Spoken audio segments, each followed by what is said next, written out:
Welcome to the Neijiaquan podcast. My name is Isaac Kamens. This is a bi-weekly podcast where my friend Jess O'Brien and I discuss internal martial arts, Qigong, and meditation. This week we continue to talk about Master Zhang Zhao. We take a look at an article from Tim Cartmel's website by one of Zhang's students, Zhao Daojin, where he talks about his views on martial arts and internal martial arts and external martial arts and everything in between. So this one goes a little long, and then there's a bit at the end where Jess does some opening and closing stuff, sort of continuing from the last episode. If you didn't hear the intro to the Neigong part, you might want to go back to the last episode and listen to that first, because it'll make a little more sense. Okay, hope you enjoy the episode. Thanks for listening, and take care.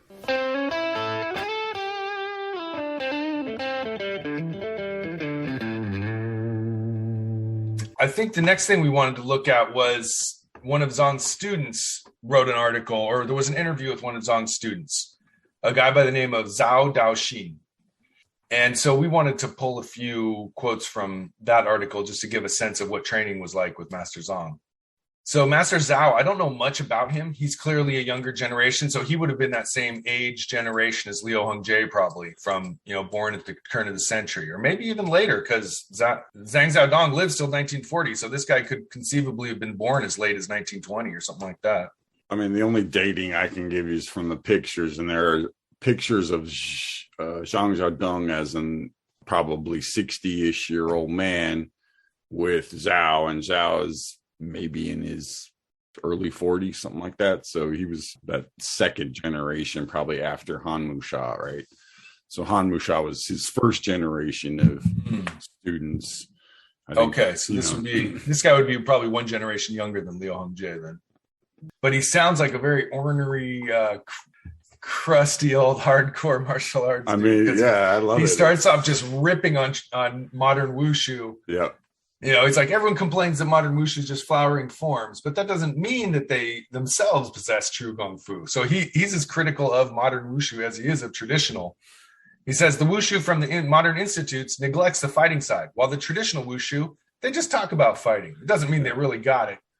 So he says, I don't know if either modern wushu or traditional could prove their abilities in fighting on an international stage. And so his interviewer says, but in the old times, foreign fighting experts and strongmen kept coming to China. Chinese masters of that generation defeated them many times. And then Zhao just cuts him off. If there's so many examples of Chinese masters defeating foreigners, why do we only hear about it from our side? And the foreigners never mention us. Maybe they don't want to talk about being defeated. But on the other side, how many Chinese were defeated? We don't talk about that because it would be humiliating. Anyways, we don't know what were the proportions between victories and defeats. Right. It's like I always say, nobody ever talks about the fights where they lose. Right. Yeah, exactly. And what kind of opponents were these foreigners who were defeated by our masters? My teacher, Zhang Zhaodong, he fought a Russian strongman. I met a Danish boxer. Other friends had similar situations. That's the first time I've heard of a Dane going on the fighting tour. Yeah.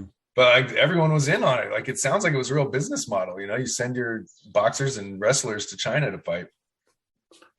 Yeah. He said, but our opponents were defeated after just one action. It wasn't a real fight. And this was only because traditional Chinese martial arts don't fight against real tigers. In those times, you could easily become famous by defeating some foreigner, but it was only because there weren't any real experts. So yeah, he's saying a lot of these fights were fixed. I could see that. Maybe some of these were real matches with real badasses on both sides, but it just all depends. Right, and that's why one perspective, it's sort of like people used to send their guys to China to fight because that's where there was a place to fight. Like it was, there was money to be made. There was money to be made, and there was an existing apparatus to do it. Right, sort of like in the West. It took a long time before boxing was, something you could do that was organized. Right. And so I think imagine boxing's getting going right around this time period, like John Sullivan. Exactly. Guys that Frank Allen always talks about. Right. So there's this organized sports movement happening all over the world. And if you want the fighting sports, the best place to do it back then was China. Sure. in the 70s, it was Japan. You could go to Japan and you could compete in karate tournaments. And right. I mean, one thing is you always find an audience in Asia for fighting sports. Right. Anywhere in Asia you go, there's plenty of people who want to watch a fight. Like, not to get off topic too much, but it's always going to follow the money, right? So where do people go now to fight? They go to the United States, because that's where the UFC is, and that's where you can make the absolute most money fighting anywhere in the world. So one other thing he mentions here is kind of cool. More challenging was fighting with other Chinese at that time. No foreigners signed up for the Lei Tai tournaments in Hangzhou or Shanghai. And the people from traditional styles, no matter if they were some monk or a great master famous in some place, they either became injured in fights or were not brave enough to fight. And the winners, although they signed up as representatives of some traditional systems, instead of forms and other methods of these systems, they were using completely different methods preparing for fighting. The best fighters are the ones who you never see, because they're competing in tournaments that happen where there are no cameras and the purse is pretty low, and it's just about the underground fighting sport of it, right? Yeah, he's saying there was a lot of fighting going on between Chinese, and that's where the best matches. Because there's always been, all over the world. That doesn't matter where you are. There's people that will pay other people to fight, and that's they'll pay them a lot of money to do it if the rules are pretty loose. So this, again, just to go back to this thing, it was like, that's why it was there. It was because it was like that. They had the rings, they had the money, they had the audience. Every Friday night or whatever, it's always happening. So there's always a need for more fighters. And again, the spectacle of, if you got a big, Russian German guy up there or whatever, like, that's going to excite the crowd. But I think what this guy is saying is that the better martial artists would fight each other because they were more into the fighting part of it, not the spectacle money making part of it. So he goes on to keep shooting down people's myths and fantasies about the martial arts. And he says, he begins by completely rejecting the internal or external division of Chinese martial arts. It doesn't mean there's no meaning to it at all, but they're only partially described ways of demonstration. They don't really say anything about the way of fighting. Divisions in martial arts should be based on effectiveness in fighting, not the way of practice. They should express human body in developing technique and not sect-like customs nourished for hundreds and thousands of years. That's all from the past. And the internal-external division was made up by literati fascinated by the style which they practiced. So they started calling it internal family art. Skillful writers created flowery descriptions. But in fact, nobody would talk about himself being representative of an external family art. In fact, in real fighting, there's no style. So he's saying internal and external describes the way you practice, but it doesn't describe the way you fight, which I think makes sense to me, because practice is just making you what you are. But when you go to fight, it's not the style doing the fighting, right? Right. I mean, I like Bruce's description of it is, the race car drivers. It's like, you can take the worst driver in the world, put him in the best car, and the best driver in the world, put him in the worst car. The best driver is still going to win, because if you can't start the car, or you don't know how to shift gears very well, like, you're not going to go very far. So it's the skill of the individual vastly outweighs the vehicle. Now, there are martial arts. I think, there are better martial arts and worse martial arts, if you will, but that makes a very small distinction at the end of the day. A good fighter, that's the person, the stylistic way they fight, that's the martial art that they do, but good fighters are hard to find in any field. So, if you find one, they tend to be revered. He goes on to talk about, the interviewer asks, so what are the shortcomings of Chinese martial arts if we're talking about the way of fighting? Oh, and so Zhao, you can just see him rubbing his hands together. So anyways, he critiques how everyone sort of complains, that's not real Bagua, that's not real Tai Chi. He's like, the differences between styles are more in ritual gestures and in the way of fighting. And the gestures are only useful for demonstrating or meeting others. In fighting, they're useless and stupid. Yeah. And then another taboo he rips on is that of falling down. He says, in Chinese challenges, there's an unwritten rule that touching the ground with a part of the body other than your feet means you've been defeated. So the idea is if you knock the other person and they stumble and fall, that's a win. He's like, that's not enough to win. You know, he's like, you got to be able to really beat the guy up if you truly want to win. So, you know, he critiques that the worship of old masters is being a little overblown. And he's like, if the old master's legs aren't good and he doesn't kick anymore, then you'll never learn to kick. And I think, you know, he makes a good point there. You're like, you can't base yourself exactly on your teacher. They're just maybe at a different stage of life. Follow their instructions, but not necessarily their exact movement. And this is what I was saying earlier about that people, if you're learning from an old guy, right, you're not going to learn all of it from an old guy. You're going to learn the quote unquote internal part and the philosophy part and the, you know, finer points of it, if you will.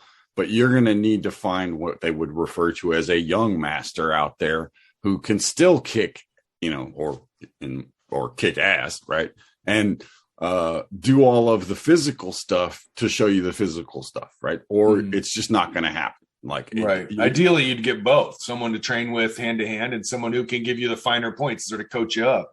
All these guys we've talked about, right? Basically, what they do is they either start out with one guy who, you know, teaches them the basic movements and the forms, and then they go to the, you know, grandmaster, if you will.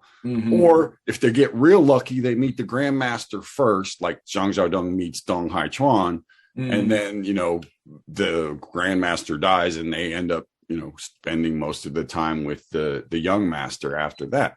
But nobody's gonna learn, you know, very rarely is a 80s or something, you know, 70, 80-year-old person going to want to spend the time to teach you how to move.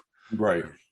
I'm not going to get into it, but, you know, if you're going to a grandmaster and you can't already do everything, you shouldn't be going there. You should learn it first and then go to the guy who can fill in the gaps for you. So I think part of what this guy is saying is just, you know, this idea that you can just go bow to some old dude and, you know, that's that, you know, and now you're a fucking, you know, master yourself. That doesn't happen. You know, you have to actually do the training along the way somewhere. And so, you know, I like his attitude. Yeah, Zhao is like keeping it super real. Yeah.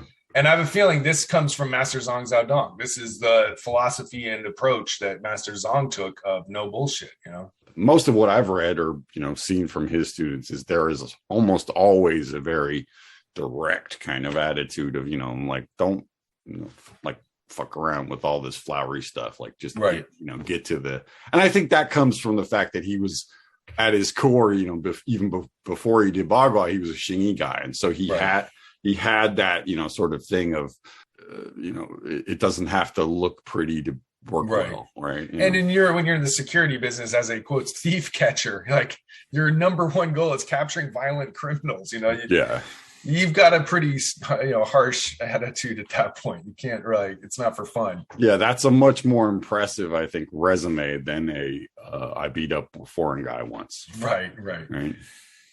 So one more thing from Zhao here. I don't care about what style is what. The problem is lack of actual fight training. In which traditional school is the most time spent on fight training? Traditional teachers make a bunch of mistakes. They say you can only teach fighting at the end of the training process, that only when you have Gong Li, you can start testing it in a fight.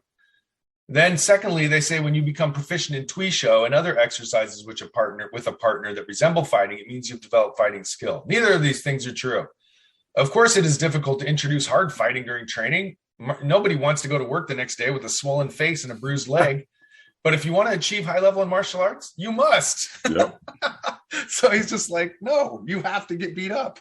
There's no other way. Yeah, I mean, you know, I hate to say it, there's no getting around. Now, you don't have to get beat up bad, but you know, you got to get bopped around a little bit at some point. The amount that you're willing to engage, let's just say, with the smash and bash is going to directly relate to how good you are at it, right? So I don't think you have to go to the level of turning your face into hamburger to get the, you know, sense, the sense of what it's like to get punched in the face. But if you never get punched in the face, the first time it happens, you're going to freak the fuck out.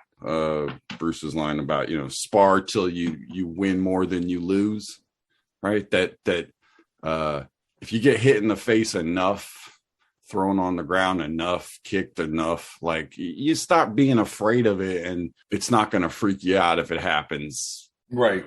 Like you're saying, it's kind of, how he always talks about, relaxing your nervous system, learning how to experience intense feelings and emotions without freaking out. Well, as you and I have often pointed out, like when you get punched, that lights up all those emotions and all those scary things. Right. And that's when your Neijiaquan gets tested.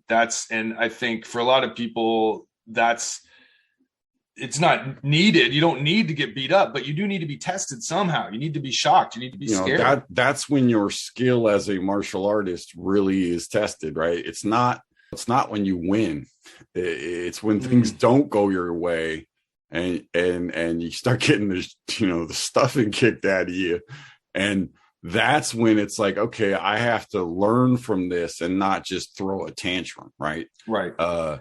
And if you're winning, you have to realize, like, okay, I don't have to hurt this person to finish the job, if you will. Because there's a world of difference between punching somebody in the face and making your point known and getting on top of them and pounding them until their cheek is broken, because the second one is going to a level of you're trying to hurt them beyond the competition, right? You want to inflict lasting damage on this person, and I think that's to me the dividing line between martial arts and, if you will, fighting. Combat is, in combat you are trying to inflict enough damage on someone that they can't come after you. In sports, in fight, martial arts, you're only trying to prove that you're better at martial arts than they are. Right. That's so the prove ego, that your movements work, prove it to yourself, not them. And the ego part of it, I think, is where, that's why there are referees, because at a certain point, someone needs to say, okay, that's enough. You've proven your point, right? Like, and pull you off the guy. And in fights where there isn't that, that's when people really get hurt. If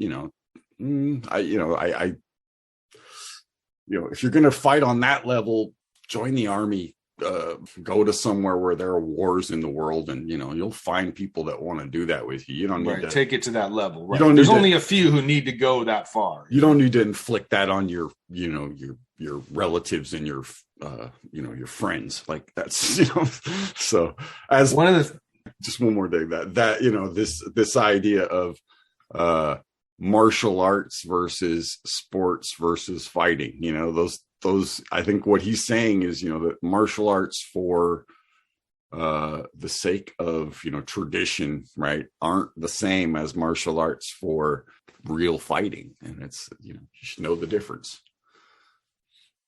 And furthermore, I'd like to reflect on what you were saying about, like, when you're winning, everything's great and it's cool. But when you're under pressure and you're losing, suddenly that's testing your mind. It's testing your emotions. It's testing your energy. It's testing all of the different things that you work on in Neijiaquan. And I think, to me, you don't have to test those things in fighting necessarily, but you've got to test them somehow. Well, because if you just do Neijiaquan and you win every time, you don't know if you're really building anything inside you. Right. So you've got to push against a wall. I don't know, find a way to something to resist you. This is the investing in loss, right? If you always fight people who are smaller and weaker and not as skilled as you'll win most of the time. But you don't actually learn that much from it. Where if you're fighting people who are better than you and they're pushing your limits, you start kind of finding things out that you didn't know about, and you get better from it. And this is not unique to martial arts. This happens with musicians. This happens with sports people. This happens with everybody. If you have an art and you want to get better at that art, go hang out with people who've been doing it longer than you. A teacher, in one sense, is just somebody who's been doing the thing that you want to do longer than you've been doing it, and sort of like, I don't know, there isn't a magic formula to it. It's just keep practicing it, and you'll get better at it. So if you want to get better at fighting, you have to fight. If you want to get better at martial arts, you got to do martial arts. Right. I think that's a lot of truth to be found in there, and a lot of room for debate. Moving on to the Neijiaquan practice portion of today's podcast, We'll start with an exercise from the Marriage of Heaven and Earth Qigong, the opening and closing of the wrist joint. So the way I like to do it is you just settle down, sit down, or stand in a spot. And I'll start by working with my right hand. So, to really get the joint moving, you kind of want to isolate it in space so that your arm's not wiggling all over the place. You kind of got to ground it so that then you have a direction from which to do your opening and closing. So just start by use your left hand to grab your forearm below your wrist. So right up by your wrist, your right wrist, just grip that with your hand gently so that you sort of hold your arm in place. And then now what you want to do is you want the wrist to itself to do as much of the work as possible. So you don't want to be flexing your arm a bunch or tightly squeezing your hand or stretching your fingers out really hard or anything like that. You want to get your mind to kind of narrow itself down and pinpoint its focus as deeply into the wrist as you can. So looking at your wrist, you see that sort of wrinkly skin there at the base of the hand. So you take your mind and you get yourself seated in there a little bit. Once you sort of get your mind in there, start to feel the base of the hand and where it connects to the bone of the arm. And let your mind squish around in there a little bit. Sometimes I'll sort of like rotate my wrist a little bit or just sort of jiggle it slightly that helps me center my mind in that spot. Now, what you first do is you use your vision to aid you. You look at that wrinkly skin in your hand. And now let that tissue soften and relax and sort of fall into itself so that the wrinkles bunch up ever so slightly as the hand comes closer to the arm. And you just let your hand sort of sink into the arm. Now, there's no way to do it but to do it. But you envision the idea of, like, say, a balloon that's losing some air, and then your hand, it comes in towards the wrist at that same sort of sense of collapsing in on itself and gently doing what we call closing. And those wrinkles should get more wrinkly when you do that. Now you want to open that joint. So again, you look at that wrinkly skin and you take the hand and you let the hand expand like a balloon and grow away from the arm. And you can let your fingertips open a little bit, let the palm open a little bit. That'll help you get the idea. And the skin of the wrist stretches open and the wrinkles become less wrinkly. And that's how you can see visually if something's happening in there. And there's a small movement as the hand grows away from the forearm and grows sort of longer. So that's the same action that you repeat over and over. Once you've grown that wrist and sort of expanded that balloon as much as you can, now you start letting air out of the balloon again. And it slowly seats back into the forearm. And those wrinkles get deeper and sort of bunched up a little bit as the hand closes in on itself. Now, again, maybe your arm moves a little bit, your hands move a little bit. That's okay. You just want to get the idea. But over time, make that as small as, narrow your focus as much as you can until the joint itself is your whole focus.